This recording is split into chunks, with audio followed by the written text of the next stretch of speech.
हमारे पास पुख्ता सबूत है कि उनको जहर दे करके मारा गया है। पहली बात यही कही कि भैया ये जहर जो हमको खिला दिए हैं सब, उसका असर इतना बढ़ता जा रहा है कि हम मूर्छित हो जा रहे हैं। अब हमारे धर्म के अनुसार किसी की मौत होती है तो उसको मिट्टी में दफन किया जाता है। जिस तरह के घटनाक्रम में मुख्तार अंसारी को खत्म किया गया, रास्ते से हटाया गया,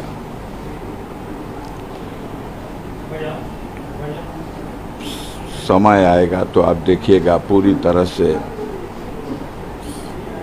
हमारे पास पुख्ता सबूत है कि उनको जहर दे करके मारा गया है। और एक दुर्दांत अपराधी को बचाने के लिए पूरी सरकार और उसकी मशीनरी इतना बड़ा षड्यंत्र कर सकती है, शर्म ही नहीं है। सब कुछ पटल पर है।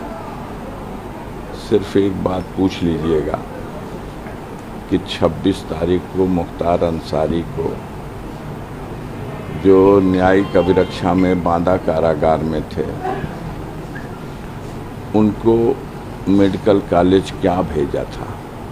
कोई सैर करने की तो जगह थी नहीं। सुपरिटेंडेंट कहते हैं हमने 2 बजे उनको भेज दिया क्योंकि हमें डॉक्टरों ने सलाह दिया। 3 डॉक्टरों के पैनल ने कहा कि इनकी हालत सीरियस है, इन्हें मेडिकल कॉलेज भेजा जाए। मेडिकल कॉलेज में उनको 3 बजे 3:30 बजे वहाँ एडमिट किया गया। हम लोगों को एक टेलीग्राम पुलिस के माध्यम से रात में 3 बजे के बाद थाने से आके दिया गया, रेडियोग्राम है कि आप तत्काल मेडिकल कॉलेज बांदा पहुंचिए। मुख्तार अंसारी की हालत चिंताजनक है और उन्हें मेडिकल कॉलेज में सुपरिटेंडेंट जेल ने भर्ती कराया। हम लोग गए वहाँ, वो जेल में हॉस्पिटल में भर्ती थे। उनसे मिलने का बहुत मुश्किल के बाद 5 मिनट का मौका दिया गया और 5 मिनट की मुलाकात में पहली बात उन्होंने कही, उन्होंने पहले से भी मालूम था और उस दिन भी पहली बात यही कही कि भैया ये जहर जो हमको खिला दिए हैं सब, उसका असर इतना बढ़ता जा रहा है कि हम मूर्छित हो जा रहे हैं। और मुझे बहुत बेचैनी है, मेरा पेट में इतनी गैस बन रही है और शरीर की शक्ति खत्म हो गई है, दर्द बहुत है। आज रात में मैं बहुत देर तक, हमें याद नहीं है, बेहोश हो गया था। ये लोग उसी अवस्था में मुझे हॉस्पिटल शिफ्ट कर दिए। यहाँ आने के बाद जब ट्रीटमेंट शुरू हुआ, ऑक्सीजन लगी और ये सब, तो मैं होश में आया। हमने डॉक्टर से पूछा कि कैसे, कौन इलाज कर रहा, तो 2 लोग तो वो मेरे सामने लाए गए जो फार्मासिस्ट थे, और एक डॉक्टर जो आए उन्होंने बताया कि मैं सर्जन हूँ, हार्निया का सर्जन। उन्होंने कहा मुख्तार अंसारी के केस में क्या है? कह देखिए, मैं एक सर्जन हूँ और सर्जन की हैसियत से मैं ये कह रहा हूँ कि इनका कोई सर्जरी का केस नहीं है। तो उसने अपनी बात ढकी अंदाज में कह दिया। मैंने कहा प्रिंसिपल साहब से बात करा दीजिए, मुलाकात करा दीजिए। बताया गया 10 मिनट बाद प्रिंसिपल साहब मिल लेंगे। 10 मिनट बाद कह दिया गया प्रिंसिपल साहब, मेडिकल कॉलेज के प्रिंसिपल, मिलेंगे नहीं, फ़ोन पे बात करेंगे। हमका फ़ोन पे बात करा दीजिए। 10 मिनट बाद फिर कह दिया गया कि नहीं, फ़ोन पे भी बात नहीं कर सकते। तो हमने कहा कि तो ठीक है, टेलीफोन नंबर उनका दे दीजिए। बताया गया कि नहीं, वर्जित है, यहाँ किसी का टेलीफोन नंबर कहीं किसी को नहीं दिया सकता। हमने कहा मेडिकल ऑफिसर है, मैं एक रिस्पॉन्सिबल पर्सन हूँ। हम लोगों को डायरी में लिख करके सूचना आयोग पूरे प्रदेश और देश भर के सारे अधिकारियों का नंबर खुद ही छप के देता है, और ये कौन सी गोपनीय चीज़ है कि वो अपना नंबर नहीं दे सकते। हम अगर चले जाए, मुलाकात का समय पूरा हो गया तो हम बाद में ही उनसे पूछ लेंगे कि खैरियत क्या है मेरे भाई की। तो उन्होंने कहा सर नंबर नहीं दे सकते, हम लोगों को प्रतिबंधित किया गया है। फिर हमने कहा कि एक रिक्वेस्ट मेरी है कि अगर आपके काबू करना हो तो समय रहते इसको कहीं रिफ़र कर दीजिएगा जहां इसका इलाज हो जाए। तो उन्होंने कहा कि हम उम्मीद है करते हैं कि 3-4 दिन में हम इनको नियंत्रण में कर लेंगे, मतलब इनकी जो अस्वस्थता है उसको हम काबू में कर लेंगे। हमने कहा ठीक है डॉक्टर साहब आप कर लीजिए, हम संतुष्ट हैं, लेकिन अगर आपको आभास हो कि अब मेरे हाथ से निकल रहा तो समय रहते हुए कहीं रिफ़र करिएगा। ऐसा ना हो कि आप ऐसे समय रेफ़र करें कि कहीं कोई जाके भी कुछ न लाभ मिले। तो उन्होंने कहा कि ठीक है हम आपकी बात समझ गए। मैं मिल के वहाँ से आ रहा हूँ और 2 घंटे के अंदर उस डॉक्टर से लिखवाया गया कि ये मरीज फिट है। जांच के नाम पर एक्सरे और अल्ट्रासाउंड, न लीवर का टेस्ट हुआ न अमाशय का टेस्ट हुआ। जहर कहाँ लक्षण मिलेगा? 2 ही जगह है, कोई टेस्ट नहीं। और न टेस्ट किया कोई बात नहीं, एक मरीज आ रहा उसको आईसीयू में रखते हैं आप, उसको किसी उंगली में ऑक्सीजन लगा है, किसी में नाक में वो, और कहाँ उसी दिन 11 घंटे के बाद वो बिल्कुल फिट है और उसी जेल में वापस गया है। तो न वो अपने पलंग पर बैठ सकता था और न पैरों पे खड़ा हो सकता था। उसको व्हील चेयर में डाल के डंगरा के चढ़ा दिए सब भेज दिए।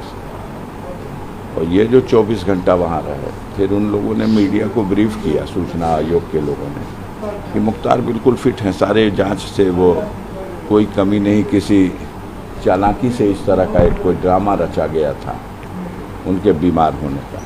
कैसा ड्रामा? किसी के घर से तो एडमिट होने गए नहीं थे, हॉस्पिटल ने एडमिट किया है।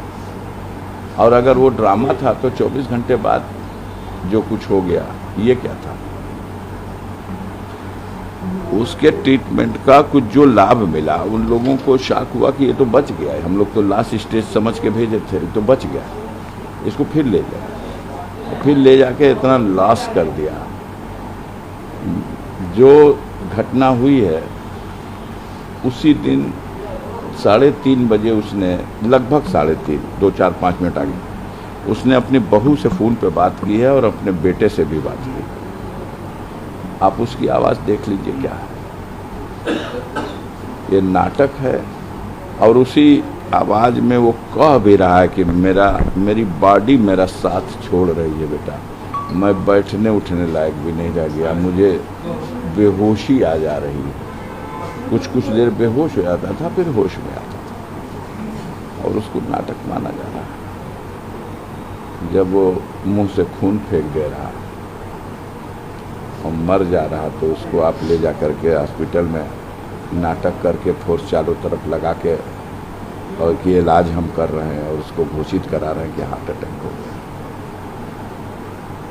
कहीं अगर भगवान है तो हम आप देखें या न देखें,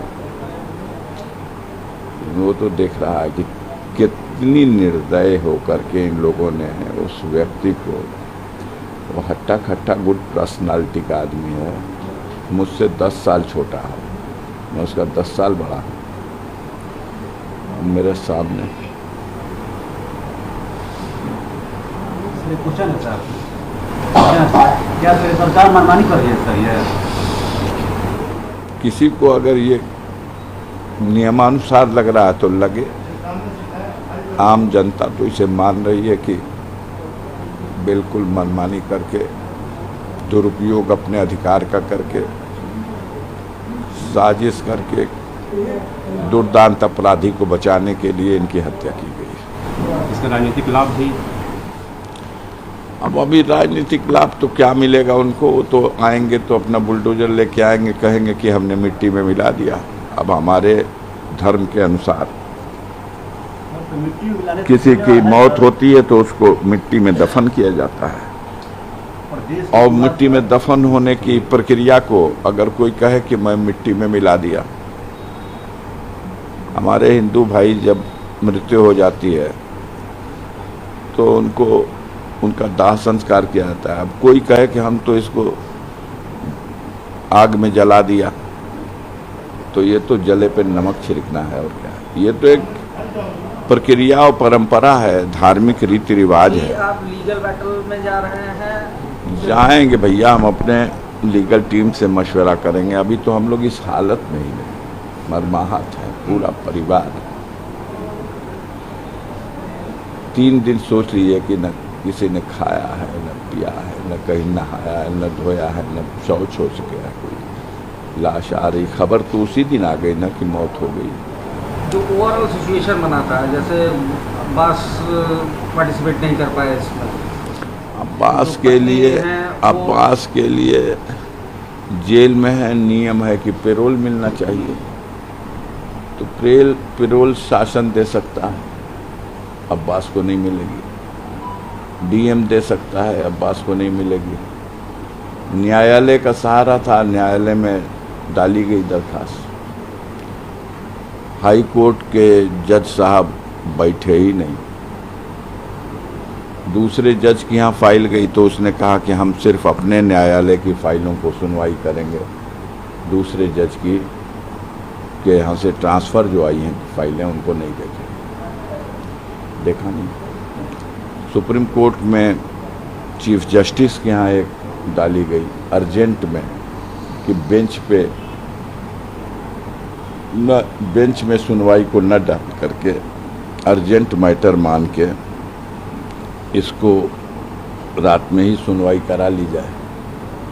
तो चीफ जस्टिस साहब ने कहा कि वो उस नियम के अंतर्गत ये विषय नहीं आता, ये रिट लाइए और बेंच सुनेगा। तो मिट्टी तो आज हो गई, अब बेंच सुन करके भी क्या करेगा। अच्छा, ये जो परिस्थितियाँ बनी कि मतलब पत्नी भी नहीं आखिरी बार देख पाई, नहीं देख पाई। मुख्तार की बहू वो आई है अब्बास की पत्नी। अफशां के विरुद्ध पहले ही से वारंट है और वो इनाम भी घोषित कर दिया गया है। ऐसी परिस्थिति बनाई जा सकती है, ये भगवान न करे कि कभी किसी दुश्मन के ऊपर भी आए कि उसका सुहाग उजड़ जाए और वो अपने सुहाग का दर्शन भी न कर सके, किसी के ऊपर न आए। लेकिन हुआ ऐसा, क्योंकि अब वो जहाँ कहीं भी होगी हमारे धार्मिक रीति के हिसाब से अब 4 महीने की तो इद्दत बढ़ाएगी। उसके बाद हो सकता है कोर्ट के सामने आए।